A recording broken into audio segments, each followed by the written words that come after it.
여러분 안 추우세요? 네? 추우세요? 그러면 조금 온도를 높이든지 아니면 에어컨을 껐다 키든지 해야 될 것 같아요. 다들 조금 저기 해서.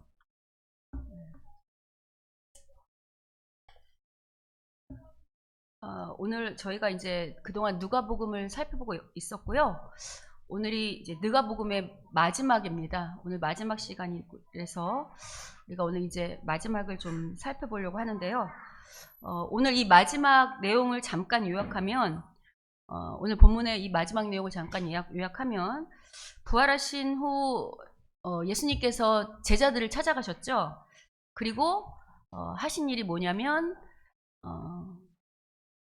구약의 구원의 약속들이 어떻게 예수님 안에서 다 성취되었는지를 말씀하셨어요. 그래서 우리가 그게 너무 큰 이야기라 다 할 수는 없지만 우리가 지난 몇 주 동안에 걸쳐서 중요한 어떤 성취의 중요한 징조들을 가지고 나눠보았죠.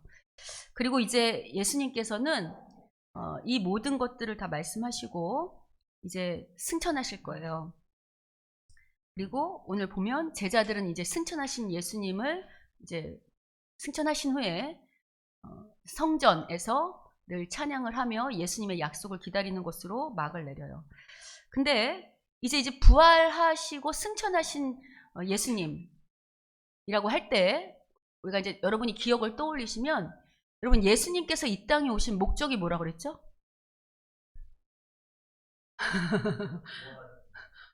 구원하시기 위해서인데 이제 조금 더 다르게 말하면 이 땅에 오신 목적 그럴 때 뭐를 세우기 위해서라 했죠?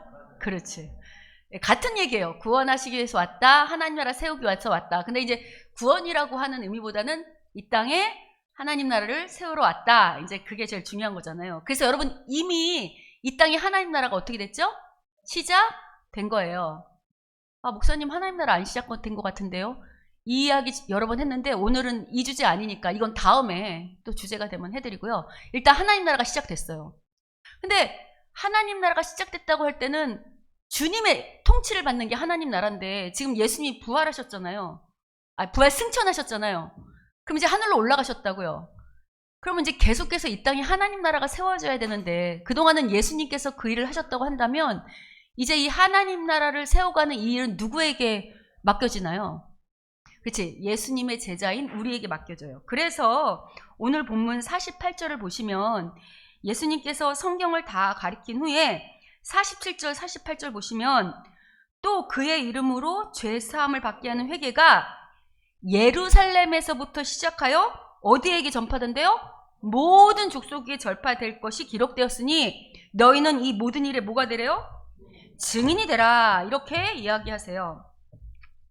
그러니까 이제 우리가 예수님을 대신하여 이 땅에 하나님 나라를 세워가는 증인이 될 것을 당부하시고 승천하셨죠. 근데 이제 흥미로운 게 있어요. 여러분 이 예수님의 마지막 당부를 들은 사람들은 누구냐면 가룟 유다를 제외한 11 제자들 그리고 유대인들이에요. 그런데 오늘 이 누가복음을 우리가 이제 마지막으로 살펴보고 있는 이 누가복음을 기록한 저자인 누가는 유대인이었나요? 유대인이 아니었어요. 이방인이었어요. 이방인. 그러니까 이방인 정도가 아니라 이 복음서를 기록하고 있는 누가는요.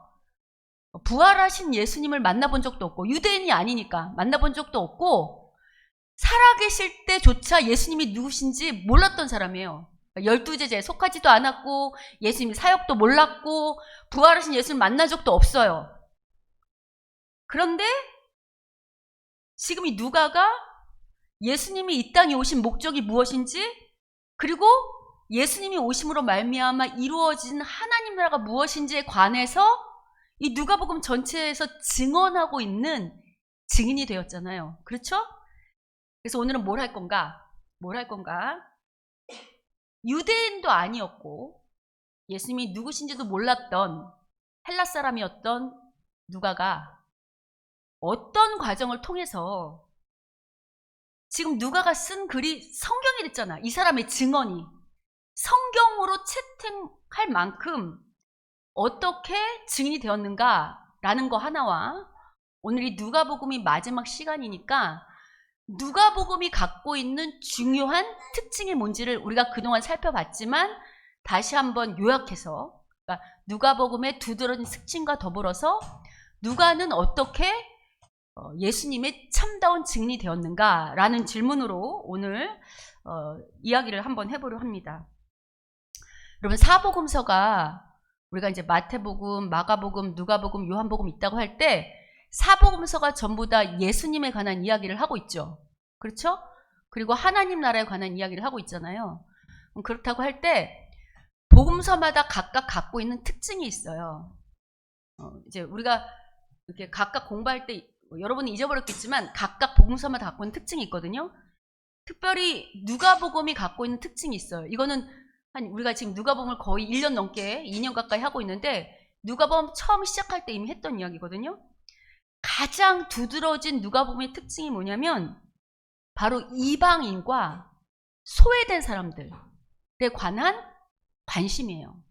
그러니까 다른 복음서보다 이방인들이나 약자들, 또 고대 근동에서 사람 취급, 인권을 보장받지 못하던 여인들, 그리고 죄인 같은 사람들에게 관심이 많았어요. 여러분, 우리가 지금 지난 몇 주간 살펴봤지만 예수님 당시의 유대인들은 하나님의 구원이 누구에게 이루어진다고 생각했냐면 먼저 선택받은 이스라엘에게 구원이 임한다고 생각했어요. 근데 이제 그러한 해석이 잘못되었다는 거 우리가 지난 몇 주간 살펴보았죠.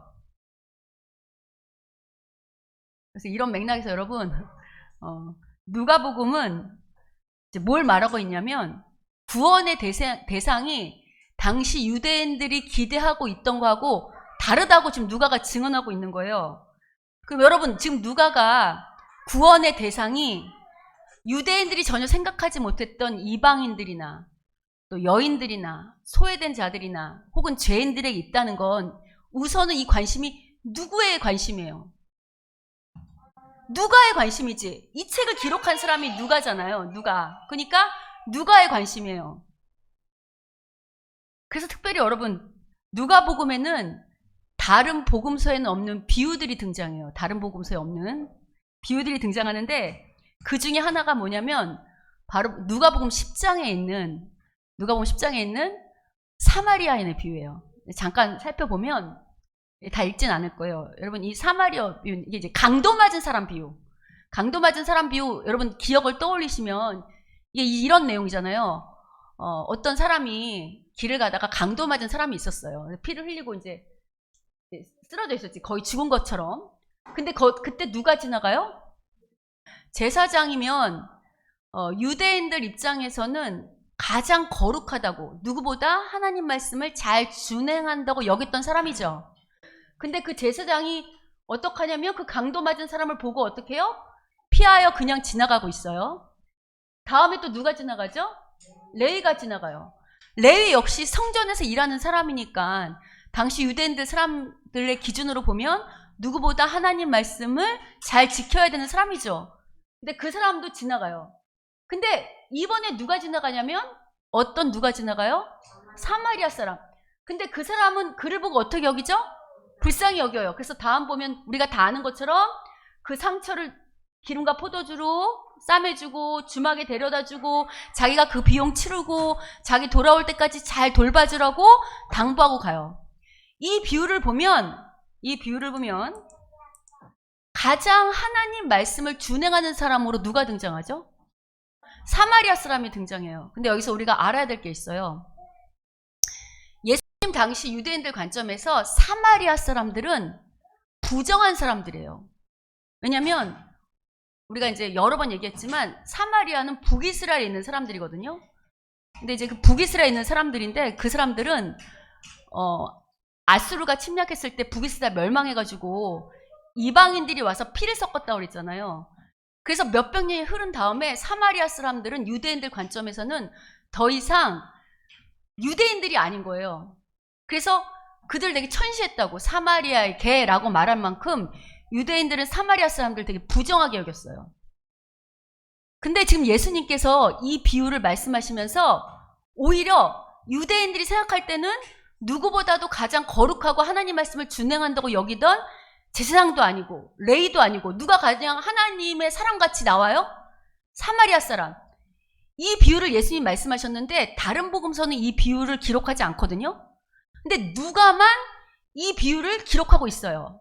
그러니까 누가의 관심이 지금 뭐냐면 너희들이 부정하게 여겼던, 너희들이 구원의 대상이 아니라고 생각했던 사마리아인이 오히려 구원의 대상일 뿐만 아니라 오히려 하나님 말씀을 준행하는 자였다라고 지금 이야기하고 있는 거죠. 예, 이뿐 아니에요.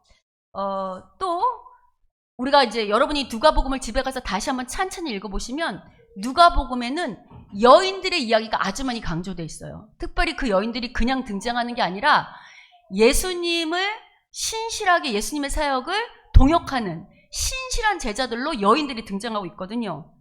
그리고 아까 이제 비유를 말씀드렸는데 누가복음에만 등장하는 또 비유가 있어요. 누가복음에 등장하는 비유가 누가복음 15장에 3가지 비유가 등장하거든요. 그게 어떤 비유냐면 바로 이 비유예요. 15장 보시면 우리가 내용을 다 찾아볼 건 아니니까 어떤 비유가 등장하냐면 이 3가지 비유가 이거예요.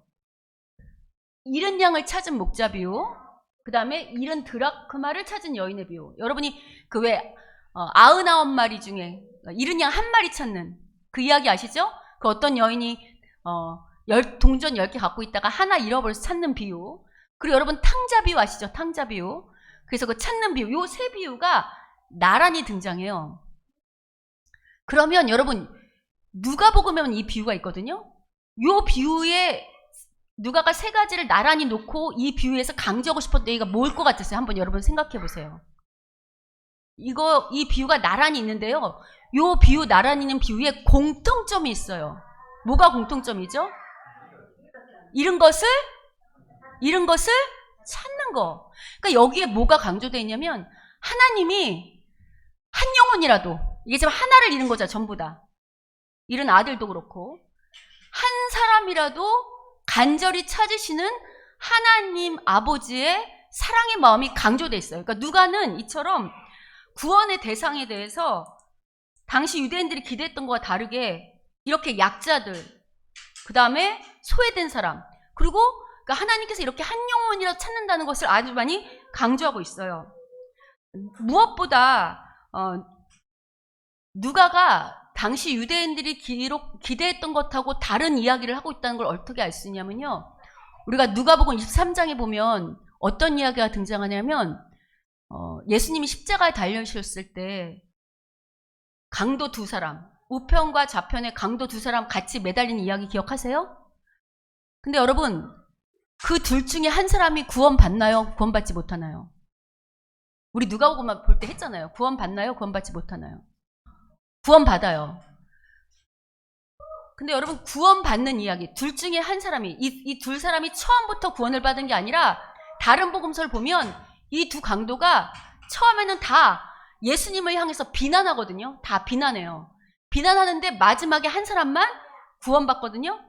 근데 한 사람만 구원받는 이야기는 이 이야기가 다 사복음서에 등장해요. 같이 매달린 이야기가. 그러니까 강도가 십자가에 같이 달린 이야기가 다 등장하는데 구원받는 이야기는 누가복음에만 등장해요. 여러분이 이제 하시면 안 되는데 제가 이거 누가복음 23장 할 때 제가 말씀해 드렸는데 그래서 오늘 복습한다 그랬잖아요. 누가복음에만 등장해. 그럼 뭘 말하냐면 누가는 강도라는 당시 유대인들이 전혀 구원받을 수 없다고 생각했던 최악의 십자가형에 달릴 만한 그런 극악무도한 죄인까지도 마지막까지도 하나님은 어떻게 하고 싶다는 거예요? 구원하고자 하는 하나님의 마음을 누가는 강조하고 있다고. 그럼 이제 뭘 말하냐면 지금 이게 처음에 누가의 관점이라고 그랬죠. 누가의 생각이라고. 누가의 생각을 했죠. 그러면 이게 뭘 말하냐면 지금 누가가 이걸 강조하고 있는데 하나님께서 이걸 성경으로 기록했다는 건 누구의 생각에 맞다고 손들어 주신 거예요. 여러분 이게 지금 누가가 기록한 거잖아요. 누가가 자기가 하나님의 나라는 이런 사람들까지 하나님이 찾으셔라는 마음으로 누가가 독특하게 이런 걸 기록한 거잖아요. 자기의 관점으로. 근데 그 관점이 지금 뭐가 됐어요? 성경이 됐잖아요. 성경이 됐다는 거 이게 누구의 말씀이라는 거예요? 그러면 지금 이 누가의 이 생각, 누가의 영성에 맞다고 이게 네가 맞아. 유대인들은 그렇게 생각하지 않았는데, 예수님의 12제자도 아니었던 누가, 더구나 이방인이었던 누가가 쓴 이 그의 생각이 맞다고, 그게 성경이 했다는 건 누가 이 편을 들어준 거예요. 하나님이 누가의 생각이 맞다고 지금 손 들어준 거잖아요. 이게 내 뜻이다, 이게 내 마음이다 라고 말한 거죠. 그럼 지금 누가는 누구보다도 하나님이 인정하는 참다운 증인이 된 거잖아요. 그럼 이제 아까 우리가 처음에 질문했을 때, 그러면 누가는 유대인으로 태어나지도 않았고, 그리고 어릴 때부터 예수님을 알지도 않았고, 그렇다고 예수님의 12제자처럼 예수님을 따라다니면서 실제 예수님의 사역을 받던 목격자도 아니었고, 그리고 부활하신 예수님을 만난 사람도 아닌데, 전혀 예수님과 상관없이 살던 사람인데, 그런 이방인인 누가가 어떻게 그런 예수님의 12제자조차 제치고 이렇게 성경에 당당히 성경에 자신의 글을 기록할 만큼의 참다운이 증인이 되었을까라는 것을 우리가 오늘 살펴보겠다고 했잖아요. 그래서 어떻게 증인이 되었는가를 이제부터 살펴보려고 해요. 이 질문에 답하기 위해서는 이방인이었던 누가가 먼저 어떻게 예수님을 구주로 영접하게 되었는가를 알아야 되겠죠. 사도행전을 보면요,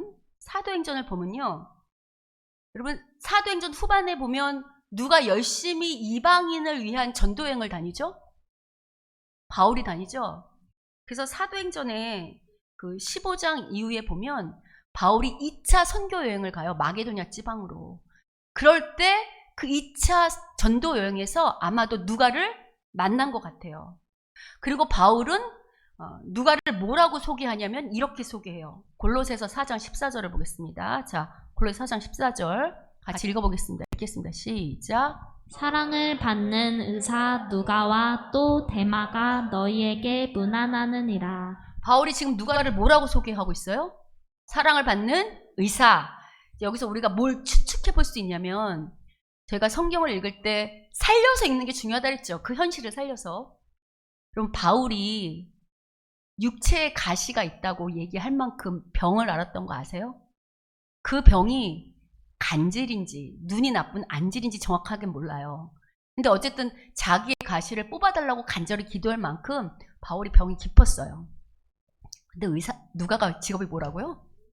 그러니까 이게 바울이 아파서 의사인 누가를 만남으로 복음을 전하게 됐는지, 아니면 의사인 누가가 바울을 만나고 예수를 영접하게 됐는지 모르겠지만, 어쨌든 바울과 의사인 누가가 만났고, 바울을 통해서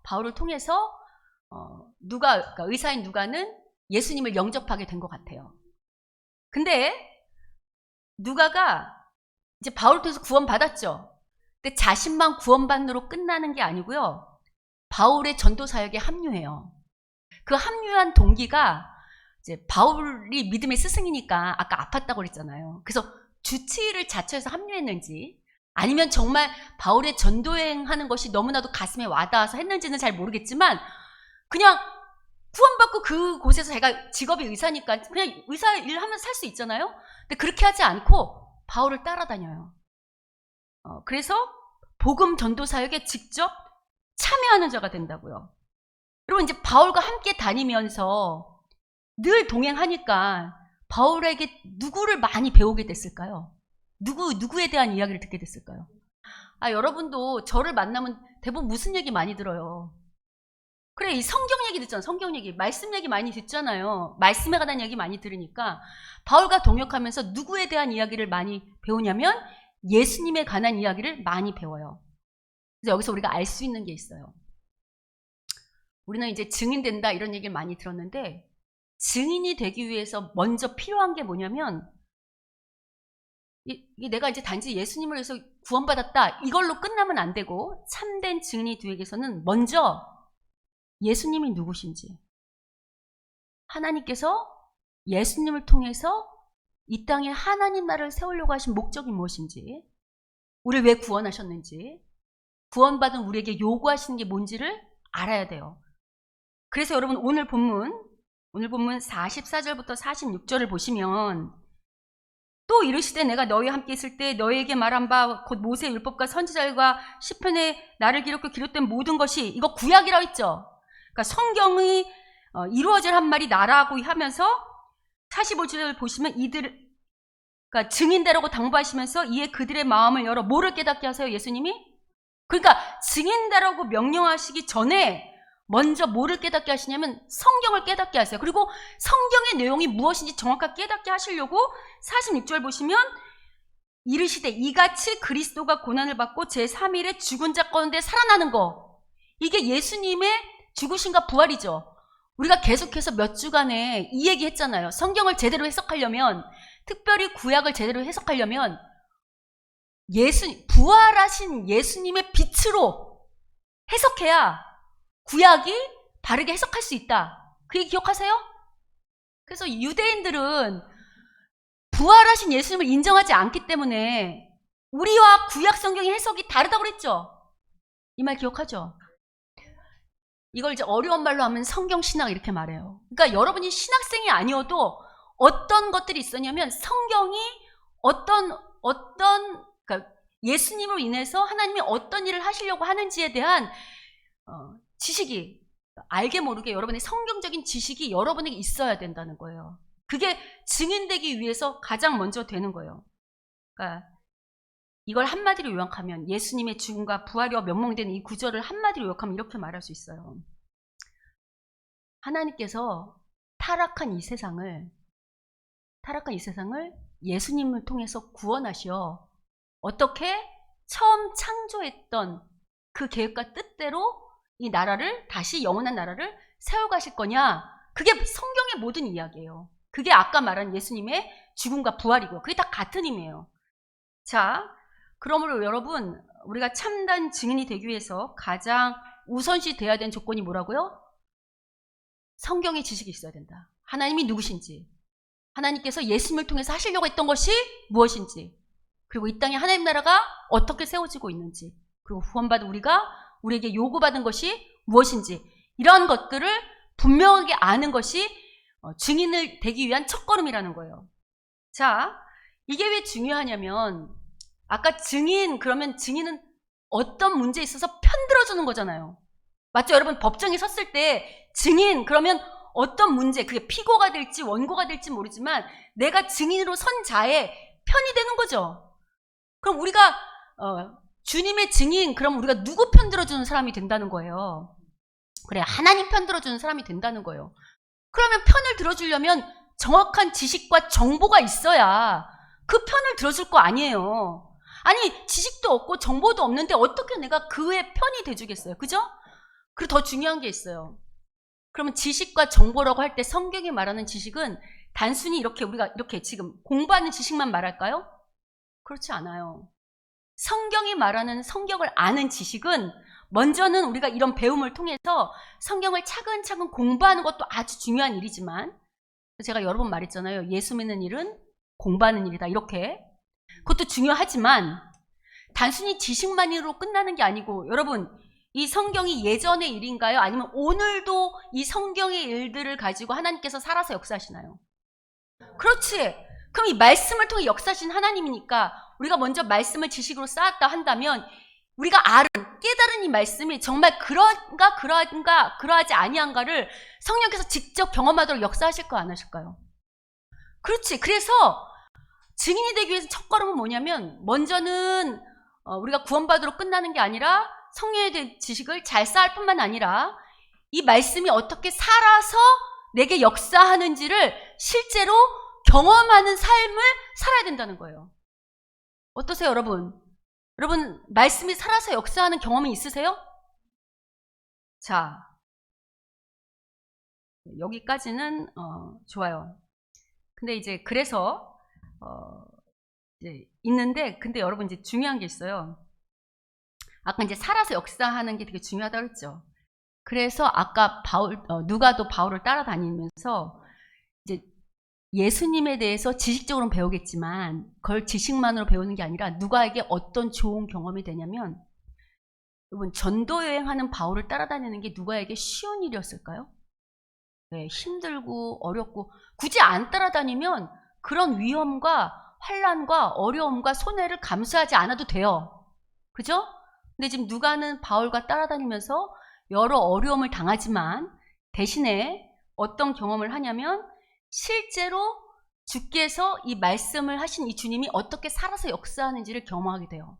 그 일례로 우리는 이제 보통 누가가 바울을 따라다녔다고 하니까 여러분 사도행전을 보면 바울이 몇 차 전도여행을 끝으로 막을 내리죠? 전도여행을 몇 차를 다니죠? 3차 전도여행을 끝으로 막을 내려요. 그럼 우리 이제 생각할 때 누가가 바울과 3차 전도여행을 끝으로 이제 떨어졌겠구나라고 생각을 하는데 그 다음이 있어요. 뭐가 있냐면 바울은 3차 전도여행을 끝으로 어디로 가기로 작정을 하냐면 다시 예루살렘, 그러니까 지금 이방을 계속 소아시아 지방을 다녔지만 원래 유대인들이 있던 본 처음 교회였던 예루살렘 교회로 돌아가려고 해요. 왜 가려고 하냐면 이제 또 기억을 떠올려 보세요. 제가 여러 번 말씀드렸어요. 그럼 바울이 이방인을 위해서 전도여행을 다니잖아요. 선교여행을 다닐 때 목적이 있다 그랬어요. 물론 첫 번째는 이방인들을 전도하기 위한 목적이지만 또 하나가 있다고 그랬어요. 뭐였다고 그랬죠? 기억하세요? 또 하면 되지 뭐. 바울이 이방인 선교여행을 다닌 목적 중에 하나가 이방인 전도도 있지만 바울이 전도여행을 떠나려고 할 당시에 예루살렘에 극심한 기근이 들었어요. 그러니까 바울 입장에서는 예루살렘 교회가 모교회잖아요. 예루살렘 교회가 있었기 때문에 거기서 복음이 전파된 거잖아요. 근데 예루살렘 사람들이 너무 어려우니까 이방인 교회를 다니면서 우리가 그들로 인하여 복음의 은혜를 입었으니 은혜 입은 걸로만 끝내지 말고 그들을 어떻게 하냐면 돕자는 구제 헌금을 걷고 다녔다고. 그래서 바울의 전도 목적 중에 하나는 이방인 선교도 있었지만 예루살렘 교회, 너무나도 힘든 예루살렘 교인들을 돕기 위한 구제 헌금을 걷는 일이 하나가 있었어요. 그래서 바울이 오해를 많이 받았다고. 왜? 돈을 거들어 다니니까 바울을 오해하는 사람 뭐라고 생각하겠어요? 저 바울은 맨날 돈만 말한다, 돈만 밝힌다, 이런 오해를 받았다고요. 근데 이제 돈이 다 거쳤어요. 그러면 이제 이 돈 어떻게 해야 되죠? 돈이 다 거쳐 3차 전도여행으로 마무리 졌으니까 돈도 다 거쳤을 거 아니에요. 그럼 이 돈을 어떻게 해야 돼요? 갖다 줘야지, 예루살렘 교회에. 근데 여러분, 돈은 중요한 일이잖아요. 지금처럼 무슨 계좌이체가 있어서 송금할 수 없고, 이 돈이 중요한 돈이니까 아무한테나 맡길 수 없기 때문에 바울이 이 돈을 가지고 직접 어디로 가려고 하냐면 예루살렘 교회로 가려고 해요. 근데 이럴 때 여러분, 바울이 복음을 전할 때 바울을 힘들게 핍박했던 것은 이방인들 뿐만 아니고 예수님을 죽이려고 했던 유대인들이 계속 따라다니면서 바울을 죽이려고 했단 말이에요. 사도행전을 보면. 그래서 예루살렘으로 돌아가려고 할 때 바울의 주변에 있던 선지자 같은 여러 사람들, 기도하는 사람들이 말려요. 바울이 예루살렘 가면 바울을 적대시하고 죽이려고 했던 그 사람들이 당신을 분명히 위험에 빠뜨릴 거고 체포당할 거다, 감옥에 갈 거다, 결박당할 거다, 이렇게 실제로 끈을 묶어가면서 가지 말라고 만류해요. 여러분 같으면 내가 돌아가면 감옥에 갇혀. 갈래요, 안 갈래요? 안 가지. 대부분 안 간다고. 근데 바울은 나는 푯대를 향하여 달려간다고 말할 만큼 사명을 완수해야 된다는 게 있어. 내가 아무리 어렵고 힘들고 설사 내가 체포된다 할지라도 나는 이 사명을 감당하겠다고 예루살렘으로 가기로 작정을 해요. 근데 이 길에 누가 동행하냐면 누가가 동행을 해. 누가 봐도 어려울 길인 줄 알면서 아마 아까 의사였다고 그랬잖아. 그러니까 바울을 너무 사랑하니까 걱정이 되니까 누가가 동행했던 것 같아요. 어쨌든 자기는 같이 동행하면서 그것이 하나님 나라를 확장한 일이라고 생각하고 그 같이 동행을 해서 가요. 실제로 예루살렘에 도착해서 구제연금은 전달했지만 어떤 일이 일어나냐면 바울이 갇혀요. 그리고 마치 예수님이 왜 이리저리 재판정에 끌려다니면서 재판받은 것처럼 바울도 여러 재판 법정에 끌려다니면서 재판을 받는다고요. 근데 여기서 한 가지 알아야 될 게 있어요. 바울이 3차 전도여행을 끝날 때쯤 바울의 비전이 뭐가 있었냐면, 그러니까 예루살렘 가기 전에 우리도 기도하면서 우리도 사역을 계속 이렇게 확장해 나가서 하나님 나라를 어떻게 확장할까 아이디어를 기도하면서 얻잖아요. 근데 바울이 소아시아 지방은 다 전도가 끝났기 때문에 저 멀리 스페인을 가고 싶어요. 그럴 때 협력교회로 누구를 생각하냐면 로마교회를 생각한다고. 그래서 로마에게 편지도 쓰거든요. 그래서 바울은 어디를 가고 싶었냐면 로마를 가고 싶었어. 로마에 가서 로마 교인들을 잘 만나고 자기를 서포트하는 후원교회가 되어서 자기를 이제 스페인까지 보내달라고 하는 계획이 있었어. 그래서 로마를 꼭 가고 싶었는데 지금 예루살렘에서 잡혔잖아요. 꿈이 다 꺾인 것 같죠? 근데 하나님이 어떻게 일하시냐면 여러 재판 통해서 바울이 로마 시민권자였잖아요. 그들이 재판을 한 결과 로마 시민권자라 유대인들이 우리가 함부로 할 수 없다. 그래서 어디로 보내려고 하냐면 로마로 보내려고 해요. 그래서 바울이 배를 타고 오히려 로마 군인들의 이렇게 있잖아, 죄수하면 이렇게 호위하잖아. 만약에 바울이 그런 거 없이 가는 길이었으면 어느 길에서 어떤 유대인한테 죽음을 당할지 몰라요. 근데 너무나도 편안하게 로마로 가는 길을 가요. 그걸 누가 지금 다 보고 있어요? 누가가 보고 있어요. 그럼 누가는 그걸 통해서 뭘 보겠어요? 이렇게 어려운 가운데서도 사명을 완수하려고 할 때 세상이 볼 때는 망한 것 같고 손해본 것 같고 죽은 것 같은데 하나님 말씀에 사명을 감당하니까 오히려 하나님이 그것을 통해서까지 그 악조건을 통해서 악한 환경을 통해서까지도 당신의 일을 하시는 하나님을 바울만 경험하는 게 아니라 누구도 경험하게 된 거예요. 같이는 누가도 경험해요. 이뿐 아니에요. 배를 타고 가는 중에 이 배가 파손해요.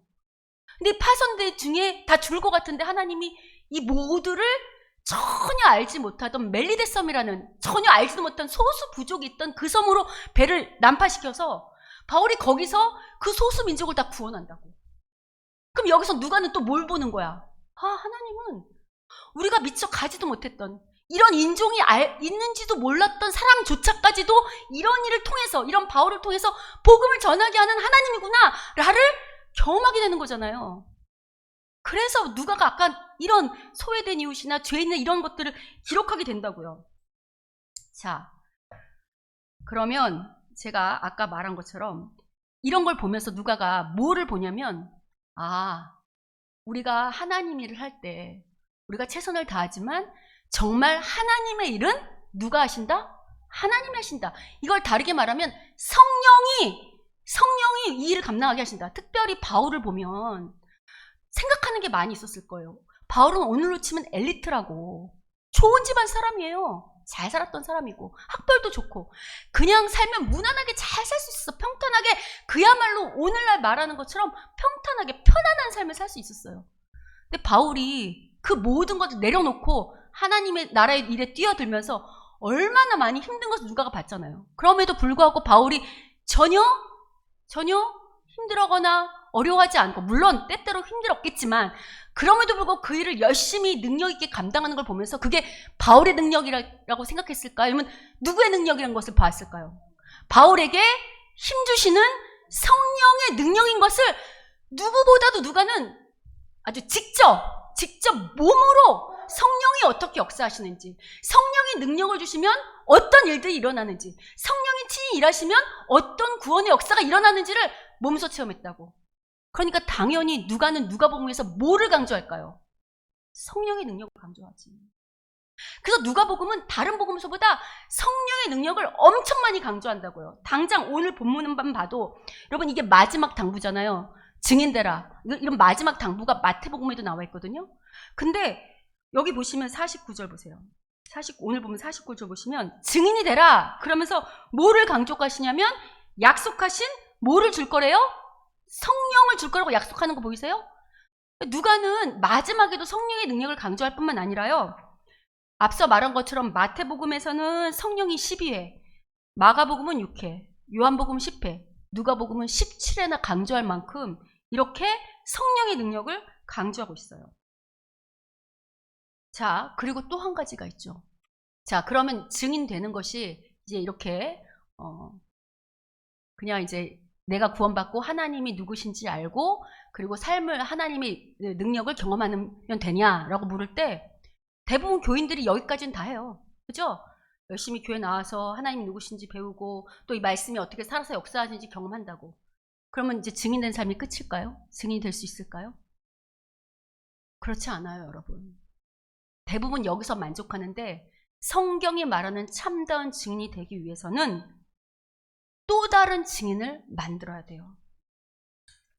지금 바울이 바울이 자기만 복음을 예수님을 영접하고 지식을 안 것이 아니라 자기가 증인이 되어 또 다른 증인을 세우기 위해 계속 그 사람들 제자를 삼으러 다닌 것처럼 누가도 바울을 보면서 자기도 바울만 따라다니는 게 아니라 또 다른 제자를 세우는 복음을 한 사람에게 전해서 또 다른 제자를 세우는 증인이 된다고요. 그걸 어떻게 알 수 있냐면 누가복음 1장에 그게 드러나요. 여러분 누가복음 1장 1절부터 4절까지는 누가가 누가복음을 왜 썼는지 그 목적이 나와 있거든요. 우리가 한번 볼게요. 왜 이 누가복음을 썼는지. 자, 1절부터 4절 한번 읽어볼게요. 읽어보겠습니다. 시작. 우리 중에 이루어진 사실에 대하여 처음부터 목격자와 말씀에 일꾼된 자들이 전하여 준 그대로 내력을 저술하려고 붓을 든 사람이 많은지라.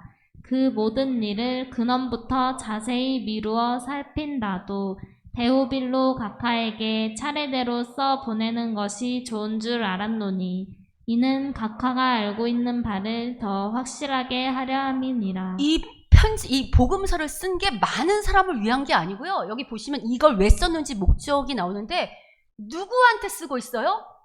데오빌로 각하. 데오빌로 각하라고 하는 거 봐서 아마 당시 데오빌로라는 사람은 로마의 총독 이상의 고위 관리직이었던 고위직이었던 것 같아요. 근데 지금 누가는 당신은 로마가 기독교를 탄압했다고. 그러니까 기독교인들 입장에서는 자기들을 탄압한 로마의 고위직 사람들은 원수들이잖아요. 적대자들이죠. 근데 지금 그들에게 복음을 전할 생각을 보통은 안 하잖아요. 자기들을 핍박하는데. 근데 누가는 지금 기독교인들이 복음을 전하기를 꺼려하는 로마 고위직 한 사람을 위해서 지금 그 사람 때문에 이 누가복음을 쓰고 있는 거 보이세요? 근데 누가가 이 사람을 위해서 누가복음만 쓰는 게 아니에요. 여러분 신약 성경에는 누가가 기록한 또 다른 책이 있다고 했어요. 그게 어떤 책이죠? 어떤 책이죠? 사도행전이에요. 아까 바울이 누가가 누구를 계속 따라다녀 그랬어요? 바울에게 그 전도여행 얘기를 듣고 사도행전을 쓴 게 누구냐면 바로 누가예요. 누가가 바로 이 누가복음과 사도행전을 쓰는데 사도행전에도 뭐라고 얘기하면 이렇게 말하고 있어요. 사도행전 시작할 때 사도행전 1장을 볼게요. 1장 1절 읽어보겠습니다. 시작. 데오빌로여, 내가 먼저 쓴 글에는 무릇 예수께서 행하시며 가르치시기를 시작하신부터 그가 택하신 사도들에게 성령으로 명하시고 승천하신 날까지의 일을 기록하였노라. 지금 사도행전까지도 디오빌로에게 쓰고 있는 거 보이세요? 아마 데오빌로라는 사람이 아직 복음을 들었지만 아직 예수님을 영접하지 않을 수도 있고 아직 믿음의 기대에 들어지지 않을 수도 있고 또 복음을 들은 자인데 믿음이 연약해서 계속해서 주님을 의심하고 우리도 처음에 초신자일 때는 연약해가지고 복음이 뭔지 잘 모르잖아요. 어떤 상황인지는 알 수 없지만 어쨌든 지금 누가는 누가복음과 사도행전 이 두 권의 책을 누구 때문에 쓰고 있어요? 데오빌로라는 당시 기독교인들이 복음을 전하기 꺼려했던 로마의 관리직 한 사람을 위해서 쓰고 있다는 거예요. 여러분 더군다나 아침에 애들 다들 오늘 상추 들고 오셨어요. 왜 이렇게 좋으세요? 자, 더군다나 중요한 게 있어요. 여러분 누가복음과 사도행전 이 분량이 비록 책은 2개밖에 안 되지만 신약성경 전체의 분량으로 따질 때는 신약성경 전체 4분의 1이나 된다고. 그러면 상당히 많은 내용이죠. 여러분 글 써봤어요? 글 써본 분 있어요? 아니 그럼 기도문이라도 써봤죠? 글 쓰는 거 쉬워요? 어려워요? 더구나 이 글이 그 사람에게 잘 설득되도록 쓰려면 쉬워요? 어려워요? 근데 여러분 지금 누가가 로마 사람 한 사람 때문에 신약 성경의 4분의 1에 해당하는 그 많은 분량을 쓰는 헌신과 수고를 하는 거 보이세요? 그럼 여러분 누가가 이 책을 쓸 때, 이 2권의 책을 쓸 때 물론 처음 염두에 둔 건 데오빌로 한 사람이었겠지만 데오빌로 한 사람만을 위한 책을 쓰기 시작했지만 그가 꿈꿨던 건 믿음의 꿈은 데오빌로 한 사람의 믿음의 성장만을 위해서 이 책을 썼을까요? 그렇지 않을 거예요. 여러분 아까 데오빌로라는 사람이 로마의 관리직이라고 그랬죠. 그러면 누가는 이런 마음이었을 거예요. 먼저 데오빌로가 이 두 권의 책을 통해 예수님이 누구신지 잘 알고 또 성령의 능력으로 하나님의 능력을 성령의 능력으로 예수님의 능력을 삶에서 경험하고 그래서 이 말씀이 특히 누가복음에 그리고 사도행전에 이방인들, 소외된 자들, 약자들, 죄인들에 대한 자비를 베풀며 긍휼한 하나님 아버지의 마음이 많이 담겨있다 했죠.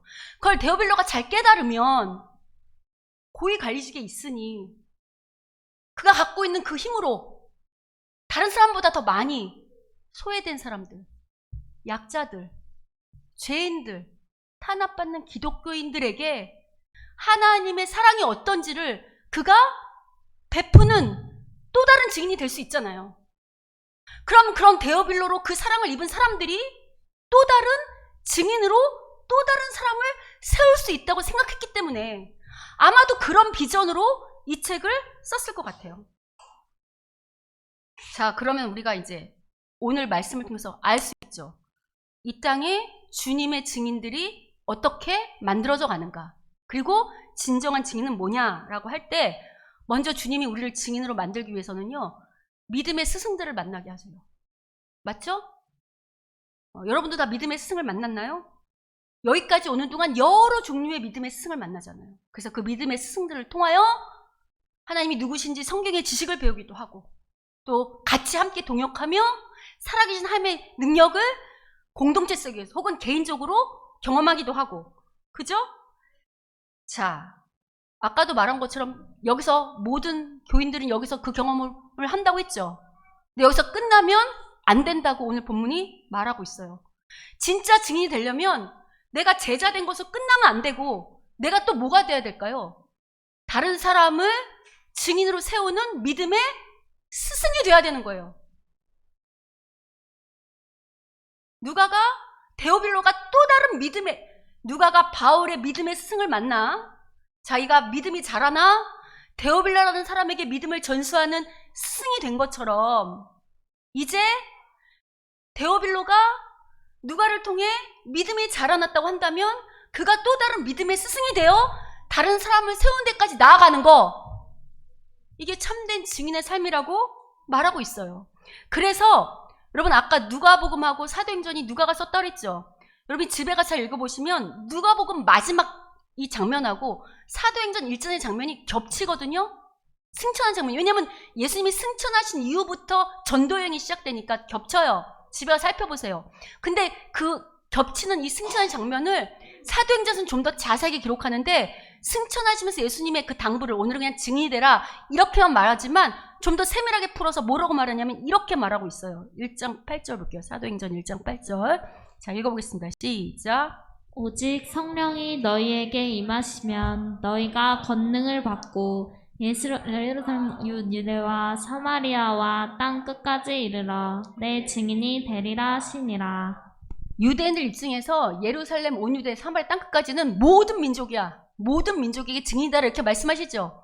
요 같은 이야기를 마태는 어떻게 이야기하냐면 이렇게 얘기해요. 여기 보시면 예수께서 승천하시기 전에 하시는 말이 하늘과 땅의 모든 것을 내게 주시니 그러므로 너희는 가서 어떡하래요? 모든 민족을 뭐로 삼으래?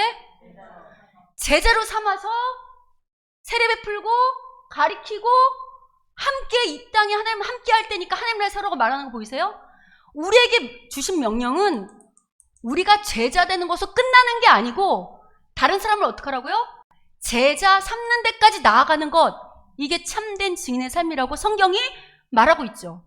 여러분 이렇게 말하면 이게 누구에게 유익이냐면 우리 여기 혹시 선생님 있으신가? 누구 가르쳐본 선생님? 여러분 가르치면 어떤 선생님 어떤 제자를 가르치면 실은 누가 가장 큰 유익을 볼까요? 그렇지 가르치는 사람이 그를 가르치려 하니 자기가 실력을 갖춰야 될 거 아니에요.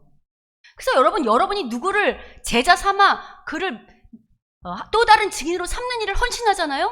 그럼 하나님이 누구의 믿음을 동시에 같이 키우시냐면 그 사람을 제자 삼은 스승의 믿음을 더욱더 키우신다고요. 더군다나 여러분, 우리는 오늘 이 누가복음의 저자인 누가처럼 똑같이 유대인이 아닌 이방인들이에요. 맞죠? 누가처럼 살아계신 예수를 만나본 적 없어요.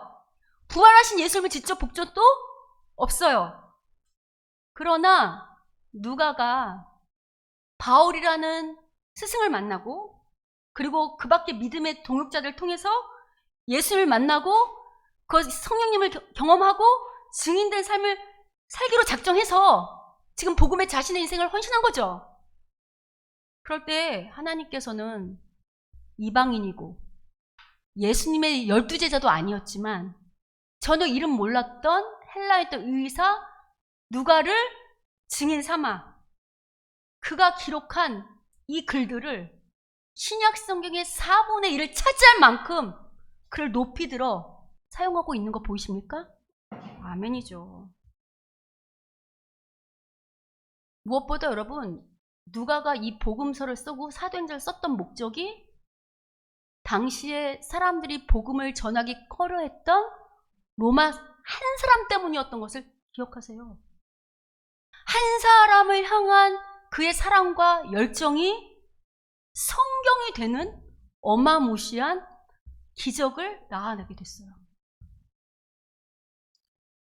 이처럼 이방인이었지만 또 예수님을 직접 본 적도 없지만 바울에게 전해드린 그 주의 말씀을 자신의 말씀 삼아 자신만 유익을 누리는 것이 아니라 또 다른 제자를 세워 증인으로 이렇게 살게 한다면, 이런 누가를 귀하게 여기시게 한다면 동일하게 우리 역시 그런 삶을 살 때 하나님께서 우리를 얼마나 귀하게 여기시겠습니까?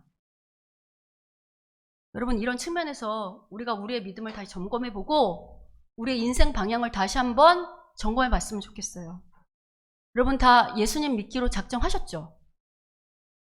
그리고 예수님의 제자가 되고 싶으신가요?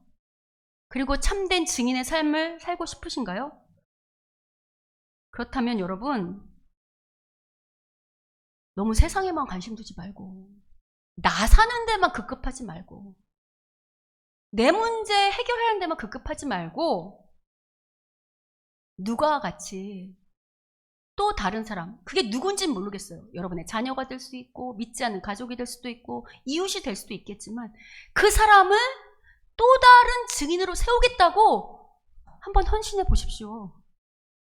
그러면 하나님께서 이 다음 하나님 앞에 섰을 때 우리 보고 네가 또 다른 신실한 누가였다고 칭찬하실 것입니다. 어떠세요, 여러분? 우린 참된 증인의 삶을 살고 계십니까? 증인이 되어가고 계십니까?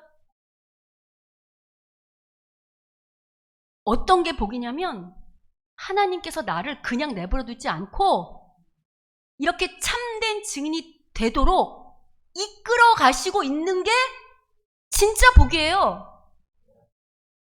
하나님께서 여러분을 또 다른 사람을 세우는 믿음의 스승이 되도록, 믿음의 증인이 되도록 인도하시고 계십니까? 인도하고 계십니까? 아직 그렇지 못하다고 한다면 이런 삶을 꿈꾸십시오. 그리고 기도하십시오. 그럼 하나님께서 분명히 여러분을 통해서 세워야 될 제자를 붙여주실 것입니다. 부디 바라기는 나만 예수님의 제자로 만족하는 우리 성도들이 아니고 여기 오늘 모여 예배드리는 우리 모두가 또 다른 제자를 삼아 또 다른 증인으로 세우는 그 복을 받는 우리 모두가 되기를 주님의 이름으로 축원합니다. 아멘. 우리 시간